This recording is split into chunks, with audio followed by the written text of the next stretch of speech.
ଗୋଟିଏ ଦିନର କଥା। ବର୍ଷା ନ ହେବାରୁ ଜଙ୍ଗଲ ଶୁଖିଲା ପଡ଼ିଯାଇଥିଲା। ସେଇଥିପାଇଁ ସବୁ ପକ୍ଷୀମାନେ ଜଙ୍ଗଲ ଛାଡ଼ିକି ଆଉ ଗୋଟିଏ ଜଙ୍ଗଲ ଯିବା ପାଇଁ ଚାହିଁଲେ। ଟିକି ଚଢ଼େଇ, କାଉ, ଶୁଆ, ପାରା ଏସବୁ ସମସ୍ତେ ଆଉ ଅନ୍ୟମାନେ ପକ୍ଷୀ ବି ସବୁ ଜଙ୍ଗଲ ଛାଡ଼ିକି ଚାଲିଗଲେ। ସେମାନେ ଜଙ୍ଗଲ ଛାଡ଼ିକି ଯାଉଥିଲେ ବୋଲି ଦୁଃଖରେ ତ ଥିଲେ, କିନ୍ତୁ ସେମାନେ ଖୁସି ବି ମଧ୍ୟ ଥିଲେ ଯେ ଆଉ ଗୋଟେ ଜଙ୍ଗଲ ଯାଇକି ନୂଆ ନୂଆ ଜିନିଷ ଦେଖିବେ ବୋଲି। ଉଡ଼ି ଉଡ଼ି ସେମାନେ ଆଉ ଗୋଟିଏ ଜଙ୍ଗଲରେ ପହଞ୍ଚିଗଲେ। ସବୁ ପକ୍ଷୀ ବସା ବନେଇବା ପାଇଁ ଗଛ ଖୋଜୁଥିଲେ। ପ୍ରଥମେ ଶୁଆ ତା ପାଇଁ ଗୋଟିଏ ପିଜୁଳିର ଗଛ ବାଛି ନେଇଥିଲା। ପାରା ଆଉ ତା ସ୍ତ୍ରୀ ସେମାନେ ବି ଗୋଟିଏ ଗଛରେ ବସା ବନେଇ ଦେଇଥିଲେ। ଟିକି ଚଢ଼େଇର ନଜର ଗୋଟିଏ ଅମୃତଭଣ୍ଡା ଗଛ ଉପରେ ପଡ଼ିଗଲା, ଆଉ ସେ ଯାଇ ସେଠିକି ବସି ପଡ଼ିଲା। ଗୁଡ଼ିଆ ବେବି, ଏ ଗଛଟି ବହୁତ ସୁନ୍ଦର। ଏଥିରେ ଅମୃତଭଣ୍ଡା ମଧ୍ୟ ଅଛି। ଏଠି ଆମେ ଆରାମସେ ରହିପାରିବା। ମାମା, ମୁଁ ଏ ଗଛକୁ ସବୁଦିନେ ପାଣି ଦେବି। କାଉମାନେ ସେମାନଙ୍କ ସହିତ ଆସିଥିଲେ ବି ସେମାନେ ବହୁତ ଖରାପ। ଟିକି ଚଢ଼େଇକୁ ଅମୃତଭଣ୍ଡା ଗଛରେ ଦେଖି କାଉମାନେ ତା ପାଖକୁ ଗଲେ। କାଉଜି, ମୋତେ ଏ ଗଛଟା ବହୁତ ଭଲ ଲାଗୁଛି। ନାହିଁ ନାହିଁ ଗୌରୀ, ଏ ଗଛରେ ମୁଁ ଆଗ ଆସିକି ବସିଛି। ଏଇଥିରେ ମୁଁ ମୋ ପାଇଁ ଘର କରିବି।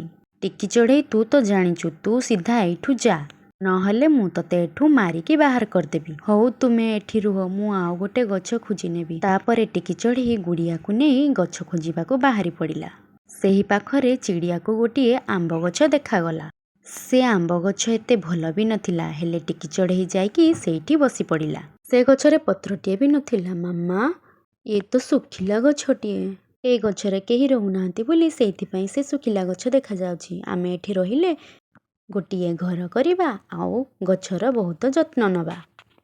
ତାପରେ ଏ ଗଛଟି ବହୁତ ସୁନ୍ଦର ଦେଖାଯିବ। ପାରାଜି, ଏ ଜଙ୍ଗଲ ବହୁତ ସୁନ୍ଦର। ଏଠି ଖାଇବା ପିଇବା ବି କିଛି ଅସୁବିଧା ନାହିଁ। ସବୁ ଚଢ଼େଇ ନିଜ ପାଇଁ ଗୋଟିଏ ଗୋଟିଏ ଗଛ ବାଛି ନେଲେ। ଆଉ ଶୁଆ ବି ପିଜୁଳି ଗଛରେ ବହୁତ ଖୁସିରେ ରହିଲା। ତାକୁ ପିଜୁଳି ଗଛ ବହୁତ ଭଲ ଲାଗୁଥିଲା। ଟିକି ଚଢ଼େଇ ଆଉ ଗୁଡ଼ିଆ ରାତି ହେବା ପୂର୍ବରୁ ସେମାନେ ତାଙ୍କର ଘର ବନେଇ ଦେଇଥିଲେ। ତା ପରଦିନ ଟିକି ଚଢ଼େଇ ଆଉ ଲାଡ଼ ନଦୀ ଆଡ଼କୁ ଗଲେ, ଆଉ ସେଇଠି ଥଣ୍ଡା ଥଣ୍ଡା ପାଣି ବି ପିଇଲେ। ଲାଡ଼, ଚାଲ ଯିବା ଆମେ ଏବେ ଏ ପାଣି ଆମ୍ବ ଗଛରେ ଦେବା। ଯେମିତି ଟିକି ଚଢ଼େଇ ଆମ୍ବ ଗଛରେ ପାଣି ଦେବାକୁ ବାହାରିଲା, ଆମ୍ବ ଗଛ ବହୁତ ଖୁସି ହେଇଗଲା। ଟିକି ଚଢ଼େଇ, ମୁଁ ଗୋଟିଏ ଶୁଖିଲା ଗଛ, ମୋତେ ଆଜି ଯାକେ କେହି ପାଣି ଦେଇନାହାନ୍ତି। ତୁମେ ଯଦି ମୋତେ ଏମିତି ସବୁଦିନେ ପାଣି ଦେବ, ମୁଁ ତୁମକୁ ମିଠା ମିଠା ଆମ୍ବ ଦେବି। ତୁମେ ମୋତେ ସବୁଦିନେ ଏମିତି ପାଣି ଦେଉଥିବ। କିଛି ଦିନ ପରେ ଟିକି ଚଢ଼େଇର ଆମ୍ବ ଗଛ ବହୁତ ସୁନ୍ଦର ହେଇଗଲା, ଆଉ ସେଥିରେ ଆମ୍ବ ମଧ୍ୟ ଆସିଥିଲା। କିନ୍ତୁ ସେ ଆମ୍ବ କଞ୍ଚା ଥିଲା।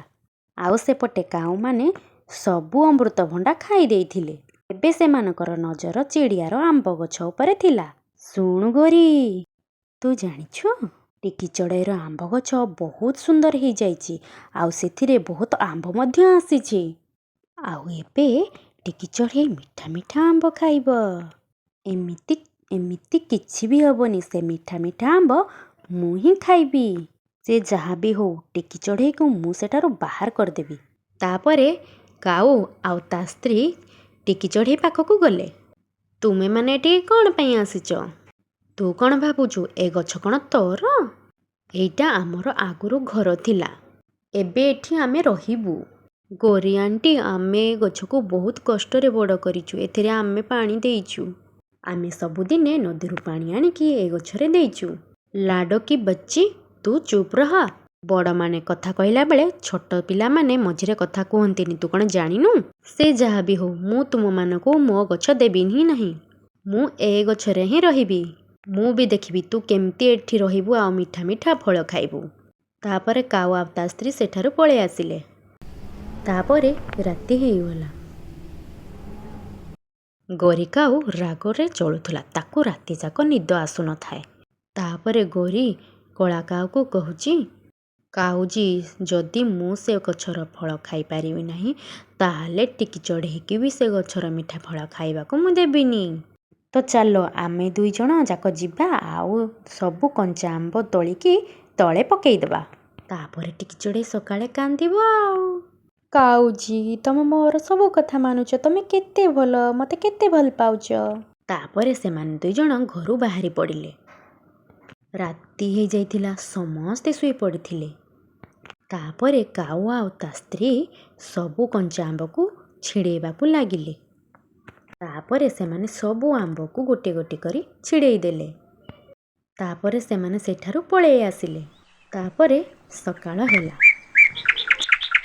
ଟିକି ଚଢ଼େଇ ଯେତେବେଳେ ସକାଳେ ଉଠିଲା, ସେ ଦେଖିଲା ତା ଆମ୍ବ ଗଛର ସବୁ ଆମ୍ବ କିଏ ତଳେ ଛିଡ଼େଇକି ପକେଇ ଦେଇଛି। ତାପରେ ଟିକି ଚଢ଼େଇ କାନ୍ଦିବାକୁ ଲାଗିଲା। ଆଉ କାନ୍ଦି କାନ୍ଦି ସେ ତା ଝିଅକୁ ଡାକିଲା, ଗୁଡ଼ିଆ ଗୁଡ଼ିଆ, ଜଲ୍ଦି ଆସ, ଆମର ସବୁ ସରିଗଲା। ଗୁଡ଼ିଆ ସାଙ୍ଗେ ସାଙ୍ଗେ ବାହାରକୁ ଆସିଲା ଆଉ ଦେଖିଲା ତାଙ୍କର ସବୁ ଆମ୍ବ କିଏ ତଳେ ତୋଳିକି ପକେଇ ଦେଇଛି। ମାମା, ଏସବୁ କେମିତି ହେଲା?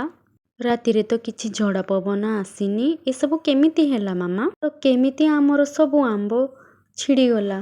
ତାପରେ ମା ଝିଅ କାନ୍ଦିବାକୁ ଲାଗିଲେ। ସେହି ସମୟରେ କାଉ ଆଉ ତା ସ୍ତ୍ରୀ ସେମାନଙ୍କ ପାଖକୁ ଆସିଲେ ଆଉ ସେମାନଙ୍କ ଦୁଃଖ ଦେଖିକି ତାଙ୍କ ଉପରେ ହସିବାକୁ ଲାଗିଲେ। ଖାଅ ଖାଅ, ଯେତେ ଆମ୍ବ ଖାଇବା କଥା ଖାଅ। ଆରେ ଇଏ କ'ଣ ହେଲା? ଟିକି ଚଢ଼େଇର ତ ମିଠା ଆମ୍ବ ଖାଇବା ସ୍ୱପ୍ନ ଭାଙ୍ଗିଗଲା।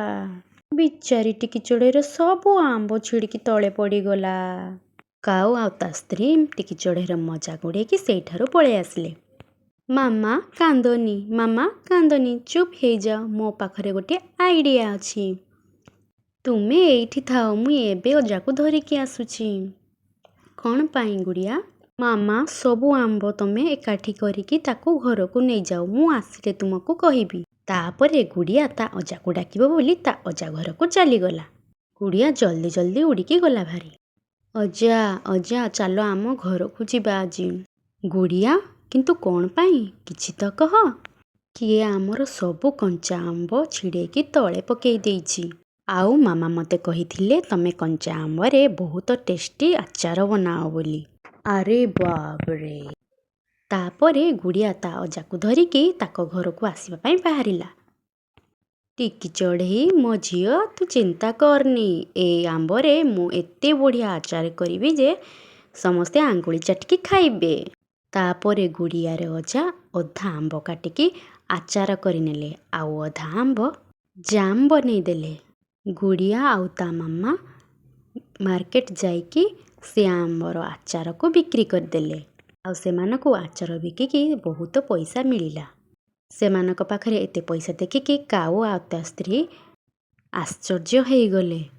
ଆଣ୍ଟି, ଅଙ୍କଲ, ବୁଦ୍ଧି ଥିଲେ ଆମେ ସବୁ ଅସୁବିଧାରୁ ବଞ୍ଚିପାରିବା। ଏବେ ଆମ ପାଖରେ ବହୁତ ପଇସା ଅଛି, ଆମେ ଚାହିଁଲେ ଏଥିରେ ମିଠା ଆମ୍ବ ଆଣିକି ଖାଇପାରିବୁ। ତାପରେ କାଉ ଆଉ କାଉର ସ୍ତ୍ରୀ ଲାଜରେ ସେଇଠାରୁ ପଳେଇ ଗଲେ। ମାନିଗଲି ଝିଅ, ମୋ ଝିଅ ସବୁଠାରୁ ବୁଦ୍ଧିମାନ ଝିଅ। ତ ସାଙ୍ଗମାନେ, ଏ ଗପରୁ ଆମେ କ'ଣ ଶିଖିଲେ? ବିପଦ ଆସିଲେ ଆମେ ଡରିବାନି, ବୁଦ୍ଧିର ସହ ଆମେ କାମ କରିବା।